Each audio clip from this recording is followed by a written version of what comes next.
After Natalie refused to be the princess's consort, the princess, Empress, was enraged and planned to punish her. However, Dominic, the prince of the kingdom of G, arrived in time. His appearance startled Empress, as she had never seen him so angry. Dominic scolded Empress and then took Natalie back to the inn. There, he gently chided Natalie for her impulsive decision to participate in the martial arts tournament. He told her that in the future, without him around, she should consult Liam before taking any action. The next day, Liam woke Natalie up early with the news that the Prime Minister's wife had invited her to a dinner party that evening.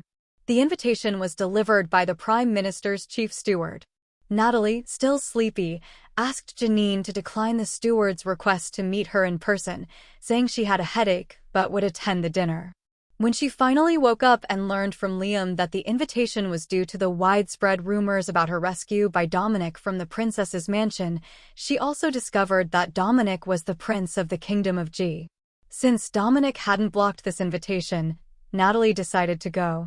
She asked Janine to prepare some items and a gift for the Prime Minister's wife. Janine bought strange things as Natalie requested and got a high-end skincare set from Lanky Pavilion as a gift.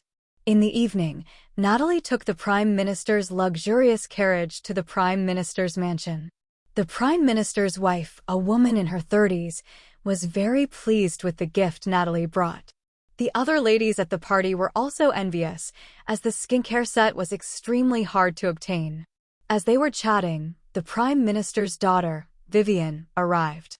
Vivian expressed her surprise at seeing Natalie, as she had heard that Natalie was a heroic figure in martial arts but now seemed like a delicate beauty.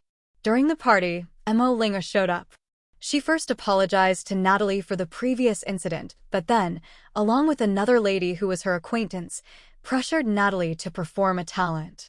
The Prime Minister's wife tried to defend Natalie, but Natalie, having prepared in advance, decided to perform a dance. She chose a song called Prelude to Water Melody and sang while dancing. Her performance was so stunning that everyone was left in awe. Dominic, who had been watching from behind a screen, left without disturbing the party, satisfied that Natalie was well received. Just as the party seemed to be going smoothly, the Prime Minister's wife suddenly fainted after drinking a glass of wine. The wine was poisoned, and the spilled wine on the ground turned black. Vivian, suspecting Natalie, was about to have her arrested. Empress added fuel to the fire, saying Natalie might be the one who poisoned the wine. However, Natalie offered to treat the Prime Minister's wife, assuring Vivian that she was sincere and that if she were the culprit, it would implicate Dominic. Vivian finally agreed. Natalie used silver needles to temporarily seal the Prime Minister's wife's meridians and managed to relieve her condition. Just then, Dominic arrived with the royal doctor, Wang Tai. Wang Tai was displeased to see that someone had already treated the Prime Minister's wife. Natalie ignored him and asked Dominic for help in gathering some herbs from the mountain, as the poison in the Prime Minister's wife's body required specific herbs that were not available in pharmacies. Dominic trusted Natalie and assigned several people to assist her, including Liam. Natalie and the group rushed to the mountain. By the time they reached the foot of the mountain, it was almost dawn. The mountain was filled with miasma and many poisonous snakes. On the way, Natalie encountered a huge python. She skillfully killed it with a silver needle and took its gallbladder. As they continued deeper into the mountain, they heard a man's groaning. Against Liam's advice, Natalie went to check. She found a man who had been bitten by a poisonous snake. She saved him by giving him the snake gallbladder of the small red snake that attacked her and treating his wound. The man, after waking up, offered to help them find the herb they needed. He said he knew of a plant that matched Natalie's description, but it was guarded by a snake king. When they reached the location, a man in the group, ignoring Natalie's warning, tried to pick the herb and was killed by the snake king's venom. Natalie, realizing the difficulty, came up with a plan. She smeared mud from the swamp on her body. She explained that since snakes, as cold-blooded animals, rely on heat, sensing and smell to hunt, the mud could mask her body heat and smell, thus confusing the Snake King. With everyone watching intently, Natalie, covered in mud, walked steadily towards the herb. Liam was extremely nervous, ready to rush at the Snake King if Natalie were in danger. To everyone's astonishment, Natalie calmly reached the herb, uprooted it, and walked back. The injured man then led them on a shortcut out of the mountain, and they managed to escape just in time before the Snake King realized the herb was missing. After leaving the mountain, the injured man, whose poison was almost healed, gave Natalie a wooden token to show his gratitude. He claimed that with this token, Natalie could find him at any pharmacy in the capital of the Kingdom of G, and he would do his best to help her obtain rare herbs. Natalie accepted it casually, not fully believing its significance. As the sun climbed higher, Natalie and the group raced back to the city on horseback. Finally, Natalie arrived at the Prime Minister's mansion. The Prime Minister, anxiously waiting, was relieved to see her. Natalie rushed inside and first saw Dominic, who looked exhausted from a sleepless night. She then entered the Prime Minister's wife's bedroom. The royal doctor, Wang Tai, apologized to Natalie for his previous rudeness. Natalie accepted his apology gracefully. She handed the precious herb to the Prime Minister's wife's maid, and the room was filled with its fragrance. After the Prime Minister's wife took the medicine, her complexion improved significantly, indicating that she was out of danger. The Prime Minister, determined to find out who poisoned his wife, questioned a maid who seemed suspicious. The maid confessed that she was forced to do it by someone who threatened to sell her family members if she refused.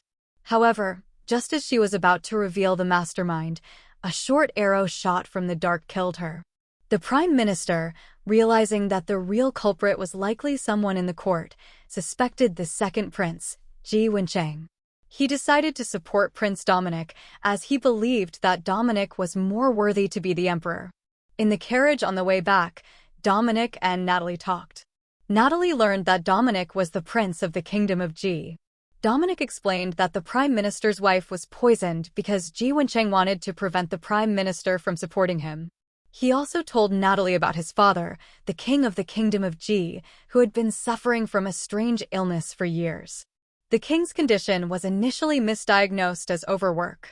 Later, when he fainted in court, the Wang consort presented a mysterious pill that seemed to cure him temporarily.